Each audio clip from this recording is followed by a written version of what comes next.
Welcome. In this video I'm going to show you how you can assign a ringtone to contact with your TECNO Spark GO 2022. So to do this you have to open the contacts. Next pick any contact from the list. Click on the three dots in the right upper corner. Select to set ringtone. And currently is switched to the default ringtone.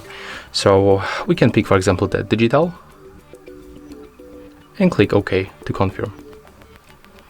When you open it another time, you are also able to set custom ringtone by tapping right here, and you will be moved to the files where you can locate your audio or downloads wherever you want to set up.